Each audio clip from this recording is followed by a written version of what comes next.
안녕하세요. 한문을타 김승우입니다. 오늘 저희는 한시에 대해서 배울 겁니다. 명륜도 오프라인 일타이며 또 온라인 일타인 제가 여러분께 제2외국어 한문 영역을 가르치기 위해서 또 이렇게 왔습니다. 자, 오늘 저희가 배울 내용의 학습 목표는 크게 3개가 있습니다. 첫 번째는 한시에 대해서입니다. 한문 일타인 제가 담당하고 있는 아주 중요한 앞부분으로서 한시의 개념, 형식, 특징이 나왔죠. 그리고 우리 이타 선생님들께서 이제 한문의 감상 그리고 학습 퀴즈에 대해서 다뤄주십니다. 학습 목표를 다 이해하면 여러분은 수능 만점 내신 1등급까지 저와 함께 바로 달리실 수 있는 겁니다. 자, 바로 가봅시다. 예, 여기 저희 교재 디자인이 있습니다. 또 올해 아주 교재 디자인이 잘 뽑혔죠. 한시 발전 개념편 1강 한시의 기본을 다루겠습니다.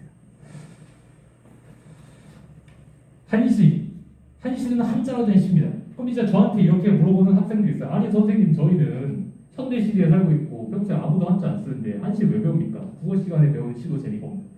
제가 그런 학생들한테 이렇게 말해요. 한시를 왜 배워야 됩니까? 한시를 배워야 되는 이유는 여러 가지가 있어요. 일단 첫 번째는 우리 주변에 보면 한자로 된 게 너무 많아요. 여기 롤 하시죠, 여러분. 롤 하는 다리우스가 있는 스킬 이름 중에 녹서스의 단두대가 있어요. 제가 중학교 1학년 때 저희 그 중학교 사회 선생님이 EBS 사회를 하셨는데 프랑스 혁명 내용이 있어요. 민주주의 파트가 있으니까 나눈 중에. 그런데 그 단두대라는 뜻을 애들이 몰라가지고 EBS 그 질문 답변 게시판에 물어보는 선생님 단두대가 뭐예요? 요즘 애들이 이렇게 한자를 보고 또 루덴의 폭풍, 안녕하 살법 이렇게 게임이나 애니메이션을 보면 한자가 너무 많은데 애들이 한자를 모릅니다. 그래서 한문 단원이 기본적으로 이 문항을 가르치는 것도 있지만 기본적으로는 우리 말의 상당 부분을 차지하는 한자를 가르치기 때문에 어쩔 수 없이 한자를 또 같이 배우는 것이고, 그 다음에 한시를 우리가 굳이 한시를 배우는 이유는 리듬감을 익히는 데 도움이 됩니다. 제가 뒤에 슬라이드에도 넣었지만 기본적으로 한국어는 리듬감이 없어요. 근데 한자는 리듬감이 있기 때문에 우리가 이 리듬감을 익히고 문학에 대한 지식을 익히는 데 도움을 줍니다. 우리가 이 이유들이 있기 때문에 오늘 한시에 대해서 한번 다 같이 배워볼 거예요. 이 사진은 저예요. 제가 포스트장에 간 사진인데 리듬감 때문에 나타났습니다. 그래서 기본적으로 한시의 형식, 이 형식이라는 게 어떻게 생기냐? 제가 처음에 한시는 리듬감 있게 그랬죠. 한시가 뭘로 써진 시라고 했어요. 처음에 한자로 쓴 시입니다. 옛날 중국어로 된 노래라는 거죠. 한시는. 한시의 형식은 중국어의 특징에서 나온다. 그럼 중국어의 특징을 알아봅시다. 지금부터. 그럼 이제 학생들이 한국어로 된 시도 모르는데 중국어로 된 시의 중국어의 특징을 어떻게 알아요? 이렇게 하는 사람들이 있어요. 하지만 우리가 지금 현대의 관점에서 잠깐 과거로 역사를 되돌이켜보면 그런 건 쉽게 알 수 있습니다. 저만 따라오시면 바로 끝내드리겠습니다. 첫 번째로 한국어의 특징을 좀 알아보고 중국어와 어떻게 다른지 한번 알아봅시다. 기본적으로 한국어는 고조가 없어요. 그럼 이렇게 말하는 학생들이 있어요. 아니 선생님, 경상도는 고조 있는데요. 아니 표준어로 합니다. 음보를 지키면은 리듬이 생겨요. 한국어는 고조가 없고 다른 게 없기 때문에. 자, 봅시다. 밤새도록 돌아가던 관람차 세상에 장작품 여성사 이렇게 사구로 되어 있는 경우에는 리듬이 생기죠. 이게 시인 것 같아? 노래입니다. 근데 노래 말고 시에도 돼요. 이런들 없더라고요. 저런들 없더라고요. 이렇게 3, 4, 3, 4 이렇게 가는 경우에도 리듬이 생기죠. 옛날에 경부선, 지금 우리 지하철 1호선 있죠. 경인선 있고 경부선 있죠. 경부선 지을 때 그 최남선이라는 분이 만든 노래가 있어요. 그거는 7, 5조예요. 7개 5로. 글자 수가 어떻게 나뉘는지에 따라서 한국어는 리듬이 바뀝니다. 그럼 한국어가 이런 리듬의 규칙을 지키지 않으면 어떤 일이 일어나는가? 1994년에 우리 유희열 선생님께서 그 창사를 보여주셨습니다. 잠깐 영상 보고 오겠습니다.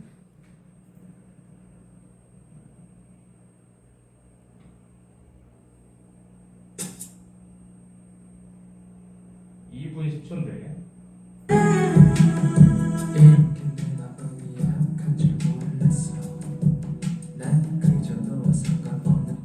지금 유희열 씨가 무슨 짓을 하셨냐면, 원래 힙합이라는 건 영어에서 넘어온 음악 장르다 보니까 영어는 악센트가 있잖아요. 근데 한국어는 악센트가 없으니까 거기에 그대로 끼워 맞췄더니 지금 이런 대참사가 벌어졌습니다. 지금도 유희열 씨가 예능에서 이 노래 얘기하시면 아주 부끄러워하십니다. 이렇게 모든 언어에는 운율을 만드는 형식이라는 게 있는데 한국어는 음보로 만든다. 이걸 알아봤습니다. 그러면 이제부터는 한시, 옛날 고전 중국어가 어떤 방식으로 운율을 만들었는지 그걸 보겠습니다. 우리가 요즘 중국어도 그렇지만 사성이 있어요. 1성, 2성, 3성, 4성. 이걸 통해서 의미를 구도합니다. 옛날 고전 중국어도 사성이 있는데 요즘 거랑은 약간 다르고 그걸 가지고 우리가 그걸 통해서 리듬을 고전을 만든 걸 평측이라고 하고 그 다음에 아분이란 게 있어요. 아분이란 건 뭐냐면 이렇게 끝자에다가 성이 비슷한 걸 집어넣어가지고 리듬을 만드는 거예요. 우리 힙합도 보면 라임 있잖아요. 이걸 가지고 우리가 평측과 아분이라고 해요. 그럼 선생님 평측이랑 아분 다 외워야 됩니다. 아니 우리는 전공자가 아니까 거기까지는 몰라도 되고 이런 게 있구나 라는 것만 일단 알고 넘어갑시다. 근데 한시에도 여러 가지가 있는데 이 평측과 아분을 확실히 지키는 시를 근체시라고 해요. 그는 가까울 근이에요. 가까운 시대에 만들었다고 해서 근체시라고 해요. 그래서 이제 신체시를 한번 들어봤는데 신체시는 국어예요. 신체시는 방금 제가 말한 최남선이 만든 게 신체시입니다. 그럼 이 근체시가 나온 시대가 있어요. 어느 시대일 것 같아요? 카메라 감독 어느 시대일 것 같아요? 잘 모르겠어요. 당나라입니다. 당나라가 중국에 아주 옛날에 있던 시대, 대략 6세기 그때 전후에서 있던 시대입니다. 당나라가 멸망시킨 나라가 어디예요? 요즘 한국사 필수 아닌가? 고구려와 백제입니다. 그래서 고구려와 백제를 멸망시키고 신라의 삼국 통일을 도와주는 그 당나라 때 이 근체시가 나온다는 겁니다. 자, 그러면 이 근체시를 어떻게 분류하느냐? 여기 뭐 5원 들고 7원 들고 있는데 이 근체시를 어떻게 분류하느냐? 그 얘기를 알려드릴게요. 이렇게 가로 길이가 5면 5원이라고 해요. 가로 길이가 7개 글자면 7원이라고 해요. 그러면 우리는 수학을 잘하니까 n원이라고 해요. 가로 길이는 n원이에요. 세로 길이가 4줄이면 절구라고 해요. 8줄이면 율시라고 합니다. 오케이? 그러면 경우의 수가 딱 근체시에서 지금 여기 있는 거 하면 4개 하는 거겠죠. 중복순열이니까 5원 절구 5원 율시, 7원 절구 7원 율시 이렇게 4개 하는 겁니다. 선생님 그 근체시 아닌 거 있지 않나요? 규칙 안 지킨 거 없어요. 그건 옛날에 나온 거라고 해서 고체시라고 합니다. 한시의 형식은 여기까지 알아봤고 다음으로 넘어갑시다. 한시의 특징이 있어요. 한시에는 뭐 여러 가지 특징이 있죠. 우리 국어 보면 배워도 끝이 없습니다. 근데 가장 대표적인 게 3개가 있어요. 하나가 성경우정, 두 번째가 기승전결, 세 번째가 대우입니다. 앞에는 제가 그 유희열 씨 얘기를 하면서 아주 빠르게 정리를 했는데 여기서부터는 또 다른 예시를 들어가지고 여러분에게 한 방에 설명을 해드리겠습니다. 이 사람 이름이 뭐냐면 이제 김승우라는 사람이에요. 접니다. 지금 똑같이 생겼죠. 자, 오늘 머리가 까만데 이날 안 감아가지고 약간 이렇게 생겼어요. 이 친구가 이제 그 소개팅 어플리케이션인 아만다에다가 자기 얼굴을 넣었는데 지금 점수를 3점을 못 넘겨가지고 불합격을 당했어요. 그래가지고 이제 한강을 거닐면서 아주 슬퍼하고 있어요. 이 사람의 정서는 뭐예요? 누구나 쉽게 말할 수 있죠. 슬프다. 그래가지고 김승우라는 친구가 여기다 이제 시를 썼습니다. 아만다 프로그램 설치해서 사용하는 만나리가 없다여 불합격을 아뢰니 슬프다.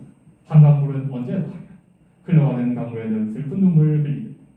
김승우라는 친구가 지금 이런 시를 썼습니다. 이 시의 특징을 보면 두 가지 구가 묶여가지고 하나의 얘기를 하고 있고 앞에서 한 이야기를 받아가지고 정서를 받으면서 내용을 끝내고 있죠. 그 다음에 이 정서를 뒤에 말하고 사물이나 사건을 앞에 말하고 있죠.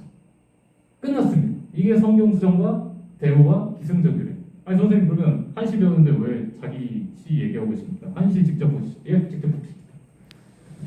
이게 옛날에 정지상이라는 아주 유명한 분이 쓴 송인이라는 시입니다. 강물이 흐르니 새도 기게 보이고 산이 푸르니 꽃은 불잔듯 하고 강물이 푸르다 산이 푸르다 두 개씩 묶여있죠. 올봄도 벌써 지나가고 있으니 해나 고향에 돌아오고 처음에는 풍경이나 사물이 나오고 뒤에는 정서가 나오죠. 그 다음에 기승전결을 받아가지고 앞에 나온 얘기를 뒤에 가서 맺고 있습니다. 이렇게 선경수정 경치 다음에 감정이 나오는 그런 전개 이런 걸 가지고 우리가 선경수정이라고 합니다. 너무 쉬운 일이죠. 뭐 정계상의 송이고 다시 나왔는데 기승전결 제가 기승전결 얘기했죠. 딴딴딴딴 앞에서 받아줘 뒤에서 끝난다. 이걸 기승전결이라고 합니다. 대우는장 두 개씩 묶어서 이야기하는 때 그걸 대우라고 합니다. 그래가지고 지금 저희가 지금까지 알아본 내용이 한자의 특징과 한시의 형식, 그 다음에 한시의 특징인 성경우정, 대우, 그 다음에 기승전결이었습니다. 자, 이제 작품의 해설 및 감상에 대해서 공부할 승진쌤이에요. 그 전에 김승호쌤이랑 한시의 개념에 대해서 배웠다면은 저랑 이제 재혁쌤이 작품에 대해서 알려주고 그다음에 명화쌤이 작품을 정리한 느낌으로 해설 및 감상을 해줄 거예요. 근데 그 작품을 들어가기 전에 우리가 국어 시간에 배운 게 있었죠. 뭘 배웠었냐? 작품의 내재적 관점과 외재적 관점에 대해서 배웠어요. 근데 작품의 내재적 관점은 뭐냐? 작품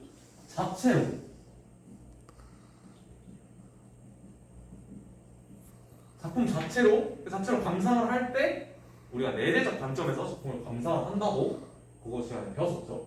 근데 여기 써있잖아. 작가랑 시대 상황이랑 독자가 있어. 이렇게 작품의 바깥에 있는 작가, 시대 상황, 독자 이거를 기준으로 작품을 감상할 때는 작품의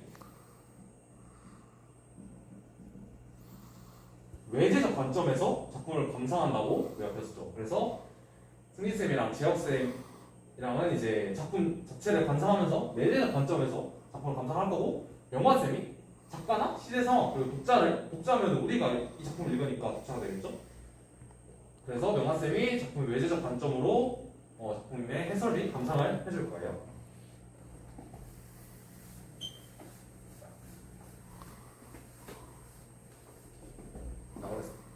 쌤이랑 같이 배울 작품은 추능, 봄의 흥채라는 작품인데 이 작품 먼저 정몽주의 작품. 아까 작가 말했지. 작가는 정몽주다. 정몽주가 이 작품을 썼고 그다음에 형식은 오원절구. 그러니까 한시 개념에서 뭐라고 배웠어? 오원은 5글자, 절구는 네 줄, 율시가 8줄이라 했죠. 근데 이 추능이라는 작품은 네 줄로 기승전결 이란다. 네 줄로 이루어져 있기 때문에 작품의 형식이 오원절구라고 할 수 있죠. 그 다음에 시상전개 방식은 방금 말했던 것처럼 기승전결의 방식을 사용하고 있어요. 운자 개념에서 배웠는데 아분이란 게 랩의 라임같이 가분을 맞춘다고 했는데 여기서는 추능이라는 작품에서는 소리 성자 그다음에 날 생자를 사용해서 둘 다 이응 받침이니까 발음이 비슷한 그런 두 글자를 이용해서 문자 아운을 사용을 하고 있죠. 그다음에 추능이라는 작품의 해설을 살펴보면 깊은 밤에 봄비 소리를 듣고서 다가오는 봄에 대한 기대감을 묘시. 여기서는 뭔가 긍정적으로 봄의 경치를 묘사를 하면서 기대감을 일본시라고 할 수 있고 봄비와 시내, 풀사 이런 자연의 경치를 이용해서 봄의 특성을 생동감 있게 표현을 했다. 그러니까 봄의 경치에 있어서도 그냥 경치가 이렇네 하는 것보다는 그러니까 봄비나 시내 같은 진짜 구체적인 경치를 이용해서 봄의 특성을 생동감 있게 뭔가 생생하게 표현을 했다라고 할 수 있어요. 다음에 이제 새롭게 나오는 한자로 넘어갈 건데 먼저 가늘다 새자 다음 물방울 적자 작다 밑자 소리 성자 가다 진짜 신의 개자 싹 아자 다음 둘 다 창자가 이렇게 추능이라는 한시에 새로 나올 거예요. 그래서 기초적인 걸 하나 짚고 넘어가자면 한자 있을 때 이 가늘다 라는 걸 뭐라 했죠? 한자의 훈 뜻이라고 했죠. 다음 가늘다 세자에서 세자는 뭐라고 했죠? 음입니다. 맞아요. 명만한 친구가 잘 말해줬는데 선생님 말했는데 먼저 말해줬어요. 감사합니다. 소리 음자를 써서 소리 음자 소리 음자를 써서 이거는 가르칠 훈자 이렇게 한자는 훈과 음으로 이루어졌다고 했죠. 그래서 이렇게 새롭게 나오는 한자를 보면서 한자의 개념을 한번 다시 떠올려보는 시간을 가졌어요. 다시 한번 한자 한 번씩 읽고 다음 한자로 넘어갈게요. 가늘다 새 물방울 적 작다 비 소리성 가다 진 신의 개 싹아 그리고 둘 다 창 이렇게 새롭게 나온 한자가 있죠.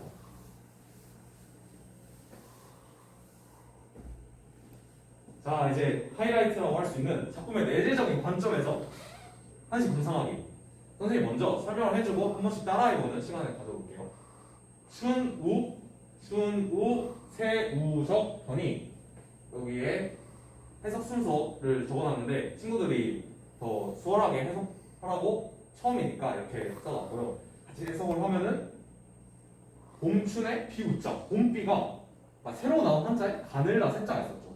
봄비 가늘어 방울지지 않더니 그래서 봄비가 가는데 새로 나온 한자에 또 물방울 적자가 있었죠.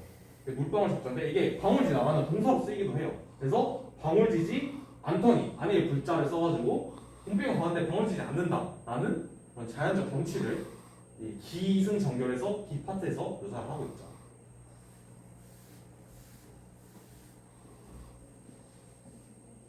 다음 야중 미유성이라 밤야자에 가운데 중자를 써서 밤중에 그리고 어려운 한자인데 또 새로 나온 한자에서 나왔듯이 작은 미자 써서 작은 소리 그러니까 작을 미자 써서 작은 소리 들리네 소리 성자 나왔죠. 그래서 야중 미유성이라 밤중에 작은 소리 들리네. 근데 선생님 왜 있을 유자라고 배웠는데 왜 들리네 라고 해석이 되나요? 이렇게 물어보면은 원래 있을 유자인데 소리가 있다 라고 해석을 해도 되는데 소리가 원래 소리를 약간 듣는다 들린다 라는 표현을 쓰잖아요. 그래서 있을 유자가 있어도 우리가 한자는 의역이 가능하다. 그래서 소리가 들리는 것이기 때문에 좀 더 자연스럽게 해석될 수 있는 그런 표현으로 해석을 하는 게 좋아요. 그래서 야중 미유성이라 밤중에 작은 소리 들리네 이렇게 해석이 될 수 있는 거죠.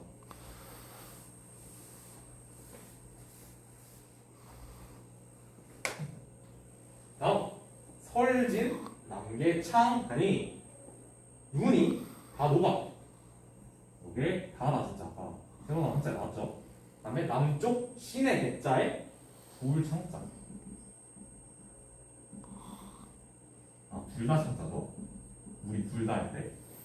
그래서 설진 남계창하니 눈이 다 녹아 남쪽 신에 들었을 테니 이게 눈이 다나 진 아까 소리가 있다도 소리가 들린다라고 표현했는데 여기서도 다나 진짜.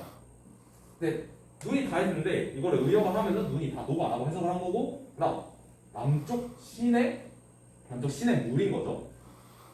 불었을 테니 둘 다 착자를 써서 눈이 다 녹았으니까 그 눈이 녹아서 시내로 이렇게 시내 물로 이렇게 흘러 들어가면 그 시내 물이 불었다라는 표현을 써서 눈이 다 녹아 남쪽 시내 불었을 테니라고 경치를 묘사하고 있어요. 자 마지막 기승전결에서 별 파트 마지막 초아 다소생고 풀싹이 얼마나 돋아났을까 이게 싹 자인데 풀싹 말 그대로 풀싹 얼마나 돋았어. 근데 여기서 3, 3이라고 써놨어. 왜냐하면은 여기서 중요한 문법이 등장하는데 만을 다자 저울 소자 이게 그게 같이 쓰이면은 둘 다 많다 적다 뭔가 양을 표현하는 건데 그래서 고라는 의문사가 들어있고 그래서 의역을 하면은 얼마나 라는 의문사가 되는 거야. 만을 다자 저울 소자가 의역이 돼서 이거는 얼마나 라는 표현으로 이제 쓰인다고 생각을 하면 되고 그 다음 날생자도 원래는 나라 생자지만 돋아났을까 해서 싹이 돋아나다를 의역한 표현이라고 할 수 있어요. 그러면 이제 기승전결 파트 5원 절구에서 4줄 절구를 다 배웠는데 마지막으로 한 번씩 따라 읽고 수능 작품을 마무리해보도록 할게요. 춘우 새우적 더니 춘우 새우적 더니 봄비 가늘어 방울지지 않더니 봄비 가늘어 방울지지 않더니 야중 미유성이라 야중 미우성이라 밤중에 작은 소리 들리네. 밤중에 작은 소리 들리네. 설진 남계창하니 설진 남계창하니 눈이 다 녹아 남쪽 시내 불었을 테니. 눈이 다 녹아 남쪽 시내에 불었을 테니. 자, 마지막이니까 크게 초아 다소생고 초아 다소생고 풀싹이 얼마나 돋아났을까. 풀싹이 얼마나 돋아났을까. 자 이렇게 모든 기승전결 파트 추노 작품을 끝냈고 이제 재혁쌤이 추여 오중에 대해서 설명해 줄 거예요. 네, 안녕하세요. 이제 추야오증에 대해서 수업을 하겠는데요. 먼저 작품 설명 간략하게 보자면 추야오증은 최치원이 지은 시입니다 우선. 그리고 당나라에 있을 때 지은 시라는 설이 있고 그 다음에 최치원이 당나라에서 기록해서 대원필경이라는 문집을 하나 만들었는데요. 여기에 실려있지 않기 때문에 신라에 귀국한 후 지은 시라고 보는 설이 있습니다. 이 둘 중에서는 두 번째, 즉 최치원이 귀국하고 나서 신라에서 지은 시라고 보는 설이 통설이다라고 볼 수 있을 것 같아요. 그래서 신라에 귀국하고 나서 지은 시니까 자신을 알아주지 않은 자가 없음을 한탄한 오원줄구의 시다라고 할 것 같아요. 이거에 대한 배경을 간단하게 말하자면 과거 최치원이 진성여왕한테 시무 10여조라는 걸 올렸습니다. 이제 국가의 개혁안 이런 것들을 올린 건데요. 이거에 대해서 진성여왕은 받아들여지지 않고 자신의 신분이 육투통이기 때문에 그렇다라고 생각을 해서 이에 대해서 한탄을 했다라고 볼 수 있을 것 같아요.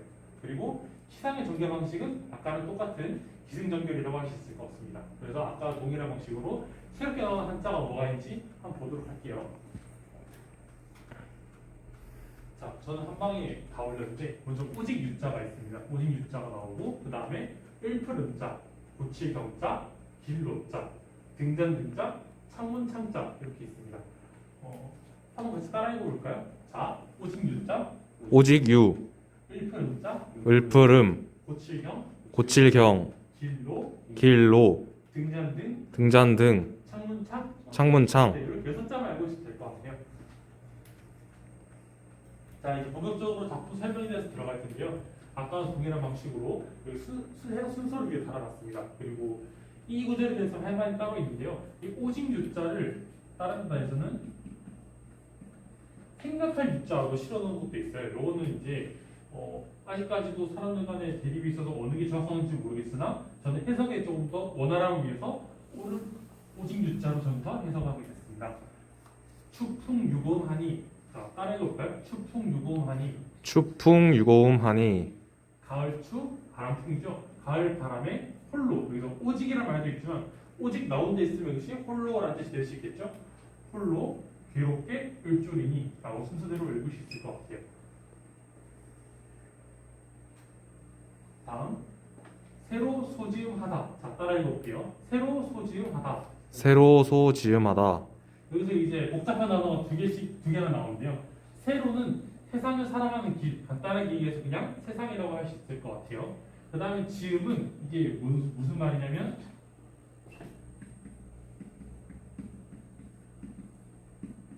지기지우라고 해서 나 기자예요. 이게 나를 알지자 알아주는 이게 주격 조사로 써요. 원래 우리가 흔히 가이지자라고 알고 있지만 가다스로 많이 안 쓰니까.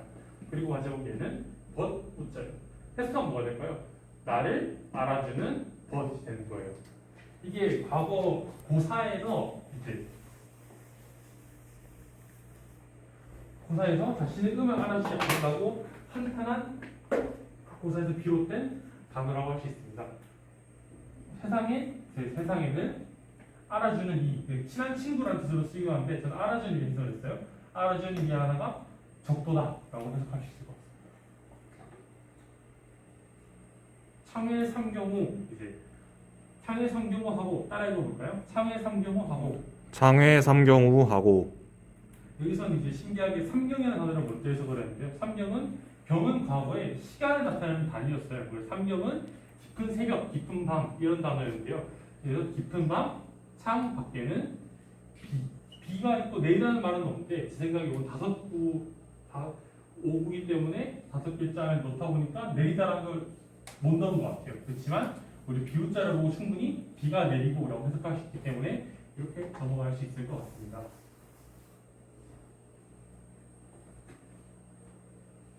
등전 말리심하다. 따라해볼까요? 등전 말리심하다. 등전 말리심하다. 이거 아까 봤던 한자죠. 등불 등자인데 등불 만리 앞에 마음. 근데 우리가 아까 비우자만 있어도 비가 내린다라고 해석을 했죠. 그렇기 때문에 마음 신자만 있지만 마음이 있다라고 해석을 해서 등불 만리 앞에 마음이 있다라고 해석할 수 있을 것 같습니다. 그러면 마지막으로 다 같이 한번 읽어보고 마치도록 할게요. 추풍유고음하니 추풍유고음하니 새로 소지음하다. 새로 소지음하다. 창을 삼경우하고 창회 삼경우하고 등전 말리심하다. 등전 말리심하다. 네, 여기서 간단하게 취하우중을 마치도록 하겠습니다. 네, 이제 내재적인 관점에 대해서 설명을 했으니 외재적인 관점에서 본 추능과 추하우중에 대해서 설명을 하도록 하겠습니다. 외재적인 관점에서 봤을 때는 아까 안승진 선생님께서 말씀하셨듯이 독자에 대한 관점, 그리고 작가에 대해서의 관점, 그리고 시대 상황에서의 관점이 있을 수 있겠습니다. 그러면 먼저 작가의 관점에서의 추능을 한번 감상해 보도록 하겠습니다. 일단 작가는 정몽주입니다. 정몽주는 고려 말에 있었던 학자인데 성리학자였습니다. 근데 굉장히 신문도 좋았고 그리고 굉장히 글도 잘 지었습니다. 그렇기 때문에 정몽주는 뛰어난 한시 작품들을 많이 배출했습니다. 그중 대표적인 것이 추능이라는 작품입니다. 그리고 정몽주는 굉장히 감수성이 있었고 그리고 예민했습니다. 실제로 그는 자연관광을 즐기는 것을 굉장히 좋아했습니다. 그렇기 때문에 그가 추능을 추능을 지음으로써 그 봄에 대한 기대감을 표현했다고 볼 수 있겠습니다. 추능에서 마지막 구인 그 싹을 보면 싹이라는 것이 겨울에서 봄으로 전하는 시기에 대한 기대감 그리고 그것에 대한 표현이라고 볼 수 있겠습니다. 다음으로는 시대 상황에 대해서 말씀을 드리도록 하겠습니다. 추능의 시대 상황 같은 경우에는 고려시대 말이었습니다. 하지만 추능에서는 직접적으로 고려시대 말이라고 표현을 하고 있지는 않습니다. 하지만 저희가 추능에서 겨울 말 그리고 봄 초에서 알 수 있듯이 계절적인 변화를 다루고 있기 때문에 정몽주가 그 봄 초가 오는 것에 대한 기대감을 시대 상황의 관점에서 해석할 수 있습니다. 그리고 세 번째로 이제 독자들의 관점에 대해서 설명을 하도록 할 건데 안승진 학생 혹시 독자에 대한 이 작품을 읽으면서 감상한 게 있나요? 저는 추능이라는 작품이 되게 봄의 약간 자연 경치를 묘사해서 네네. 봄에서 제가 느꼈던 약간 생생한 감정들을 다시금 느끼게 해줄 수 있었던 작품이었던 것 같아요. 네, 정말 좋은 감상평이었습니다. 이렇듯이 독자들의 감상은 단순히 이제 독자 자신이 그 작품을 감상하는 사람이 진짜 말 그대로 느끼는 것을 의미를 합니다. 감사합니다, 안승진 학생. 네, 다음 장으로 넘어가도록 하겠습니다. 이번에 추능에 대해서 알아보았다면 이번엔 독자, 그리고 작가, 그리고 시대 상황에서의 본 관점에서 추야보증을 설명하도록 하겠습니다. 먼저 작가는 최치원이라는 학자입니다. 최치원은 굉장히 능력이 있고 그리고 굉장히 뛰어난 학자였는데 이 사람은 7살 때 당나라로 유학을 가서 12살 때 당나라의 외국인을 대상으로 하는 빈군과에 합격을 하게 됩니다. 이 빈군과에 합격을 해서 당나라의 관료로서 지내다가 결국 이제 당나라에서 관료로 지냈다 해서 이제 다시 통일신라로 돌아오게 됩니다. 하지만 통일신라는 당나라 같지는 않았습니다. 왜냐하면 통일신라의 기본적인 신분제도인 골품제가 있었기 때문입니다. 그렇기 때문에 이 최치원이라는 사람은 자신을 인정해주지 못하는 슬픔 이런 것들을 추야호중에다가 표현을 했다고 볼 수 있습니다. 그리고 이제 당시 시대 상황의 관점에서 봤을 때 추야호중을 감상하도록 하겠습니다. 당시 시대 상황은 통일신라 말이었습니다. 근데 이 통일신라 말기는 굉장히 왕권도 약했고 권력 다툼이 많이 있었고 부정부패가 많았던 시기였습니다. 그뿐만 아니라 통일신라 때는 골품제라는 제도가 있었는데요. 물론 다른 비슷한 신분제도와 비슷한 양상을 띠지만 골품제는 좀 골품제에 대해서 간단히 설명을 하자면 육두품이 있고 오두품이 있고 진골이 있고 성골이 이렇게 신분이 나누어집니다. 근데 이제 육두품에서 진급할 수 있는 자리랑 그리고 진골에서 진급할 수 있는 자리랑 성골에서 진급할 수 있는 자리에 계급이 완전히 달랐습니다. 그렇기 때문에 빈천한 출신이었던 최치원은 결국 자신이 이제 인정받지 못하고 결국에는 자신이 인정받지 못하고 결국에는 은거하여서 나중에 삶을 마감을 하게 됩니다. 그렇게 해서 이제 통일신라의 가장 중요했던 신분제도인 골품제에 대해서 설명을 마쳤고요. 다음으로 이제 독자의 감상에 대해서 설명할 차례인데 이번에는 선생님이 제가 이 감상을 한번 얘기해 보도록 하겠습니다. 저는 굉장히 이 추야오증이라는 작품을 보고 최치원이 얼마나 슬펐을까, 얼마나 억울했을까 생각이 듭니다. 이렇게 능력도 좋고 머리도 좋은 인재가 자신의 꿈을 펼치지 못하니 정말 안타까웠습니다. 조선시대 같은 경우만 하더라도 장영실은 여러 가지 그 세종대왕에게 인정받아서 여러 가지 뭐 작품들을 만들고 그리고 여러 가지 과학 기구들을 만들어가지고 조선의 발전에 큰 영향을 미쳤지만 최치원은 골품제라는 신분제도 그 제도 하나 때문에 이렇게 자신의 꿈을 펼치지 못하였습니다. 만약에 최치원이 골품제도에 없는 시대에 살았다면 지금 우리나라에 있는 좀 통일신라의 말기 그러니까 우리나라는 변했을 거라고 저는 개인적으로 생각을 합니다. 네, 그러면 다음 퀴즈로 넘어가도록 하겠습니다. 네, 퀴즈를 풀도록 하겠습니다. 추능의 시는 무슨 형식이다? 혹시 안승진 학생 대답해 줄 수 있나요? 잠깐만 생각을 해볼게요. 네, 알겠습니다. 정말 오원절구 형식이다. 네, 맞습니다. 우원절구 형식입니다. 추능은 이제 대표적인 한치로서 우원절구의 형식인데요. 아까 김승우 화국께서 선생님께서 말씀했듯이 가루는 N원, 5칸이면 5원이고 7칸이면 7원입니다. 그러니까 추능은 5글자가 있으니까 5원이고 그리고 세로 같은 경우에는 4줄이죠. 4줄이면 절구 그리고 8줄이면 율시이죠. 그렇기 때문에 절구 율시. 근데 이제 추능 같은 경우는 4줄이 있으니까 5글자에 4줄이 있으니까 5원 절구라고 불리게 됩니다. 자, 다음 문제를 풀어보도록 하겠습니다.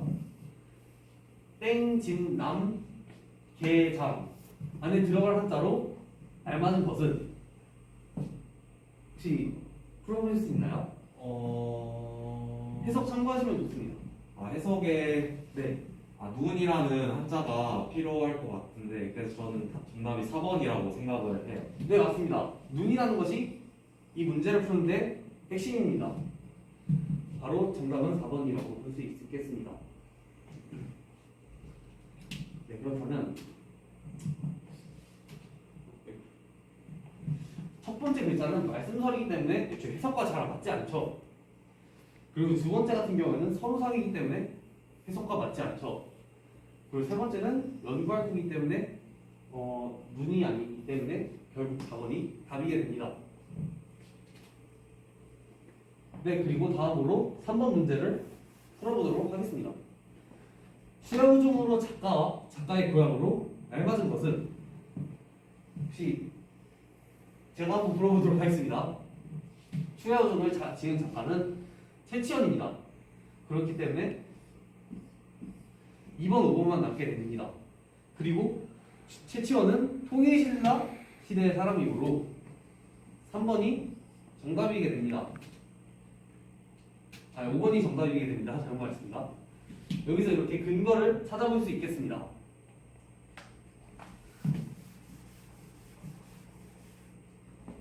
네, 다음 문제로 넘어가겠습니다. 이거를 한번 해석해 보도록 하겠습니다. 혹시 해석 가능하신 분? 이재혁 학생 혹시 해석할 수 있나요? 등불 말리 앞에 마음이 있다입니다. 네, 맞습니다. 잘 해주셨습니다. 등불 앞에 내 마음이 만리를 떠는구나. 등불이라는 한자죠, 이게. 등불 앞에 마음이 만리를 도는구나. 이런 식으로 해석을 할 수 있겠습니다. 네, 그리고 이 토론하기 부분인데요.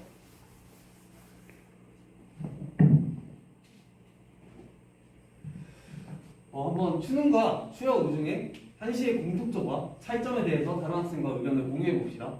저도 이제 참여를 하도록 하겠습니다. 혹시 안승진 학생 공통점으로 어떤 것이 있나요? 자유롭게 말씀해 주시면 되겠습니다. 바로 생각나는 거는 네네네. 두시다 이제 계절적 배경이 나타난다고 네, 생각을 맞습니다. 해요. 계절적인 배경.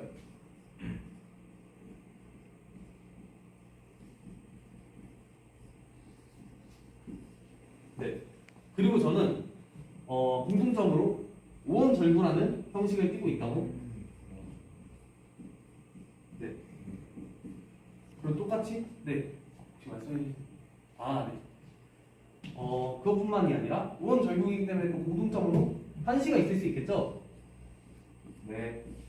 두 개 다 시대 배경은 다르지만 한시라는 특징을 띠고 그 한시이기 때문에 우원절구라는 특징을 띠고 그리고 추능은 봄의 계절을 다룬 그리고 추야오증은 가을의 계절을 다룬 한시라고 볼 수 있겠습니다. 차이점 혹시 말씀해 주실 수 있나요? 차이점은 네네. 딱 하나 또 생각이 났는데 네네. 그러니까 추능은 이제 뭔가 춘흥 뭔가 흥 같은 거 네네. 이렇게 띄워주는 추야오주 아. 아까 최치원이 이제 신분제도 때문에 막 네. 자기가 이렇게 막 뭔가 진급하지 못하고 네. 자신의 신세를 한탄을 했으니까 막 긍정적인 감정과 부정적인 감정에 있어서 차이가 나는다고 생각을 합니다. 네, 안승진 학생 감사합니다.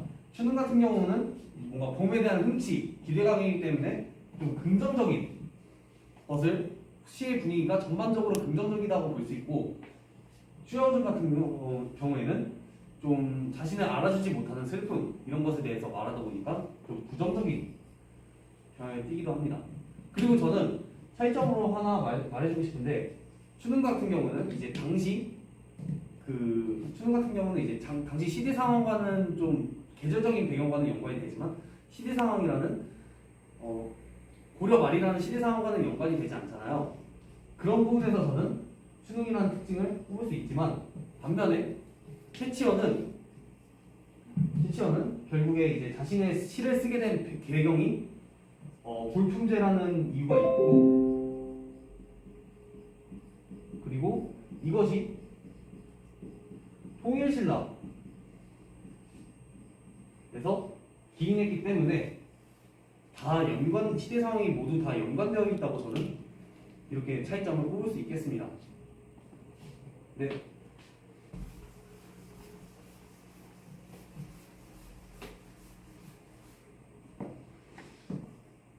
퀴즈 정말 잘 풀어주셔서 감사하고 마지막으로 마무리 멘트만 하고 수업을 종료하도록 하겠습니다. 한시라는 것은 굉장히 오랜 기간 동안 우리 중국시이지만 이제 근본은 중국시이지만 굉장히 오랜 기간 동안 우리나라에 머물면서 다른 장르를 형성하는 데 큰 영향을 미쳤습니다. 그렇기 때문에 한시를 공부하는 것은 다른 장르를 공부하는 데 있어가지고 굉장히 도움이 될 수 있다고 저는 생각을 합니다. 뿐만 아니라 한시는 굉장히 복잡하지도 않고 쉽게 배울 수 있습니다. 그렇기 때문에 저는 여러분들이 이 수업에서 한시에 대해서 이 개념에 대해서 잘 이해를 하고 그리고 한시 작품들을 다양한 방면으로 감상해보는 시간을 가졌기를 바랍니다. 자, 이제부터 노래를 부르면서 복습을 해봅시다. 줄 배워보자 한시는 중요하다 한시는 복습이다. 다시 불러요.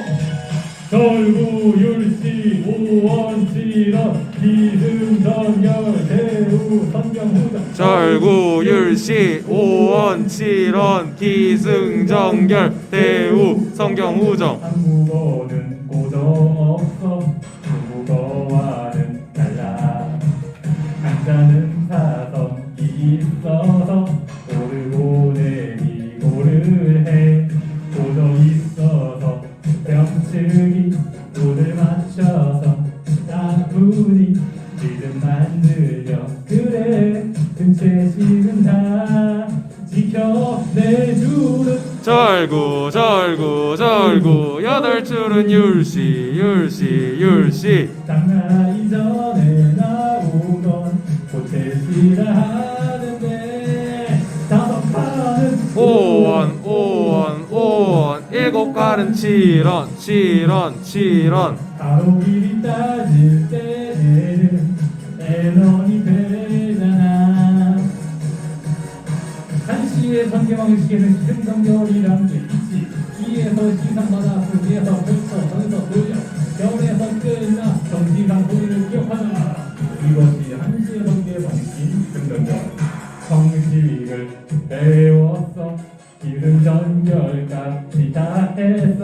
세우 성경 부정을 지금부터 복습해 짝짓는 대우 누구씩을 대우 김승우 선생님 얼굴을 기억하면 되는데 처음엔 성경 뒤에 가서 후정 정치가 먼저 나온 뒤에 정서가 오잖아.